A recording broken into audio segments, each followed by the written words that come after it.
नमस्कार, मी करण आपलं सगळ्यांचं माझ्या चॅनलवर स्वागत आहे.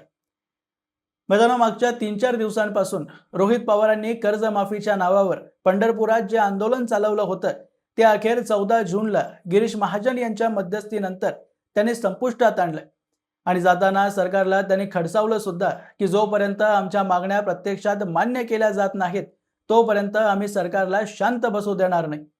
त्यावर मी काल एक व्हिडिओ करत कर्जमाफी कायमचं समाधान नसून रोहित पवार शेतकऱ्यांना भ्रमित करतायत असं म्हटलं होतं. तर काही लोक अपेक्षेप्रमाणे कमेंट सेक्शनमध्ये येऊन टिप्पणी करू लागले की तुला शेतकऱ्यांचं दुःख काय कळणार, कर्जमाफी बिनशर्तच झाली पाहिजे आणि रोहित पवार शेतकऱ्यांच्या भल्यासाठीच काम करतायत.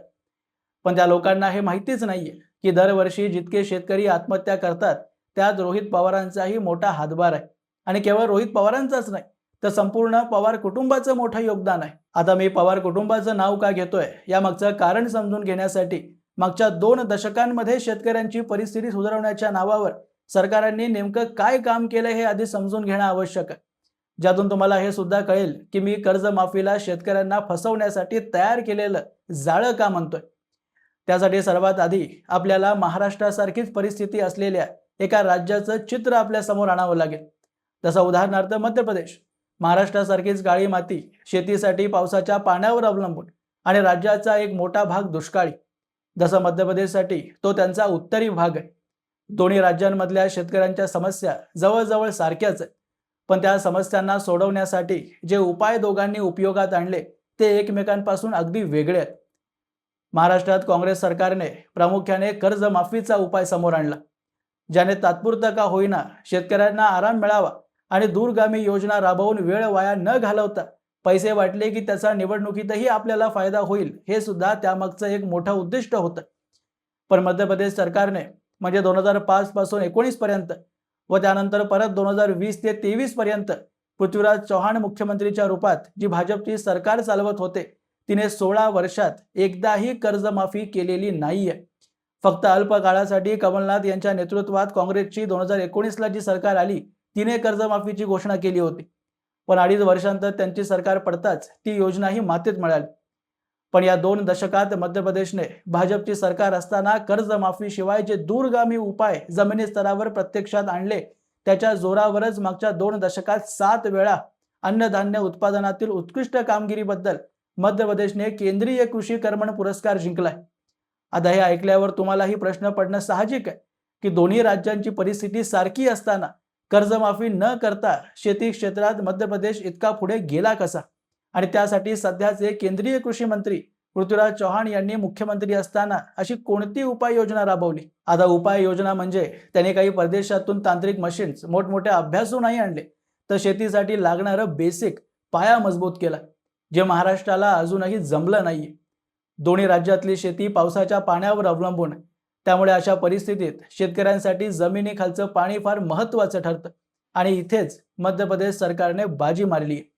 मागच्या 2 दशकात पृथ्वीराज चव्हाण यांनी ग्राउंड वॉटर भूजल पातळी वाढवण्यावर भर दिलाय आणि त्याचंच फळ आहे की 2022च्या सर्वेनुसार राज्यातल्या 70 ते 85% विहिरींमध्ये पाणी पातळी वाढल्याचं दिसून आलंय व त्यामुळे दरवर्षी मध्य प्रदेशात 9.7% शेती वाढते.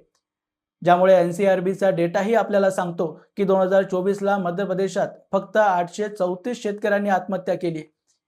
आता जसं की मी मागच्या व्हिडिओमध्ये म्हणालो की एकही शेतकऱ्याने आत्महत्या करणं संपूर्ण देशासाठी लाजिरवाणीच गोष्ट आहे, पण जेव्हा हा आकडा महाराष्ट्रासारख्या राज्यात 10,000 आणि काँग्रेस काळात 18,000पर्यंत गेला असेल तेव्हा मध्य प्रदेशकडे पाहताना आश्चर्य वाटणं साहजिक आहे. आता पृथ्वीराज चव्हाण यांनी जे काम मध्य प्रदेशात केलं ते महाराष्ट्रातही सहज करता आलं असतं, पण त्यासाठी दृढ इच्छाशक्ती हवी. कारण दुष्काळी भागांना सिंचनाखाली आणण्याचं काम काही एका दिवसात होत नसतं. ते करण्यासाठी निवडणुकीच्या पलीकडे जाऊन पाहावं लागतं, जे काँग्रेसला कधी जमलंच नाही. अजित पवारांच्या नेतृत्वात 1999 पासून 2009 पर्यंत सिंचनासाठी 70,000 कोटी रुपये सरकारने खर्च केले, पण 2012चा आर्थिक सर्वेक्षण अहवाल आपल्याला सांगतो की त्या दशकात फक्त आणि फक्त 0.1%, मी परत एकदा बोलतोय, केवळ 0.1% जमीन सिंचनाखाली आली. आणि हे सांगताना सुद्धा मला आज लाज वाटते. आणि तरीही अजित पवारांपासून त्या सरकारमधल्या अनेकांना जनतेने वारंवार निवडून दिलंय आणि मग हेच लोक कर्जमाफीसाठी नंतर आंदोलन करतात. आता काही लोक म्हणतील की त्याच अजित पवारांसोबत बीजेपीने सरकार स्थापन केली आणि हे सत्य आहे. जनता जर निवडून देत असेल तर जे पर्याय समोर दिसत आहेत त्यांनाच वापरून भाजप आणि देवेंद्र फडणवीसांना सरकार स्थापन करणं भाग आहे व ते करणार नाही तर दुसरा कोणीतरी करेल. हेच राजकारण आहे. याच राजकारणापोटी मागच्या 2 दशकात सरकारने 3 वेळा कर्जमाफी केली आहे, म्हणजे तब्बल 90,000 कोटी रुपये खर्च केले. मग तुम्ही स्वतः विचार करा की या पैशांचा उपयोग करून कितीतरी धरणं बांधता आली असती, भूजल वाढीसाठी किती जास्त काम करता आलं असतं. पण त्यातही महाराष्ट्र असा राज्य आहे की इथे प्रकल्प सुरू होतात पण ते कधी पूर्णच होत नाहीत. कारण प्रकल्प सुरू राहिले तरच राजकारण्यांचे किसे भरतील. उदाहरणार्थ काँग्रेस काळातले सिंचन प्रकल्प कागदावर तर दिसले पण जमिनी स्तरावर कधी पूर्णत्वालाच आले नाहीत. महाराष्ट्रात समस्या पाण्याची नाहीच आहे. आपल्या राज्यात देशातल्या इतर सर्व राज्यांच्या तुलनेत सर्वात जास्त धरण आहेत. फक्त ते पाणी एका भागात साठलेलं आहे, जसं पश्चिम महाराष्ट्र व कोकण. त्यामुळे महाराष्ट्रात आत्महत्येचा दर सर्वात जास्त दिसत असला तरी तो पश्चिम महाराष्ट्रात कमी आणि कोकणात तर 0 असून विदर्भात सर्वात जास्त आहे. जे की डेटा सुद्धा आपल्याला सांगतं की 2025च्या पहिल्या 6 महिन्यात अमरावतीत 557 शेतकऱ्यांनी आत्महत्या केली, पुणे जिल्ह्यात 13 व कोकण पट्ट्यात 0. यावरून सुद्धा आपल्याला कळतं की कर्जमाफी किती बोगस संकल्पना आहे. कारण ती राज्यभरातल्या सर्व शेतकऱ्यांना मिळते, पण जर खरंच कोणाला त्याची जास्त गरज असेल तर तो फक्त आणि फक्त विदर्भ आहे. आणि या समस्येसाठी कायमचं समाधान शोधायचं असेल तर ज्या भागात जास्त पाणी आहे तिथून ते विदर्भाकडे वळवणं आवश्यक आहे. ज्यासाठी देवेंद्र फडणवीसांनी 2018ला 87,342 कोटी लागतचं वैनगंगा नळगंगा नदी जोड प्रकल्प आणलं होतं, ज्यावर काम सुरू आहे. आणि याला विरोध रोहित पवारांसारखे साखर कारखानदारच मोठ्या प्रमाणात करतायत. कारण ऊसासाठी त्यांना मोठ्या प्रमाणात पाणी हवं आणि त्यांच्याजवळ असलेलं अधिकचं पाणी फडणवीस दुष्काळी भागात नेत असतील तर त्यांच्या पोटात दुखणारच. आणि मग मतांच्या राजकारणात जिवंत राहण्यासाठी जनतेसमोर भावनिक नाटक रचत कर्जमाफीसाठी आंदोलनं केली जातात. कारण कोणत्याही परिस्थितीत त्यांना आपलं साम्राज्य अबाधित ठेवायचं. रोहित पवारांसारख्या तमाम नेत्यांना जर खरंच शेतकऱ्यांची इतकी चिंता असेल तर सर्वात आधी त्यांनी त्यांच्या साखर कारखान्यांचा हिशोब जनतेसमोर ठेवला पाहिजे.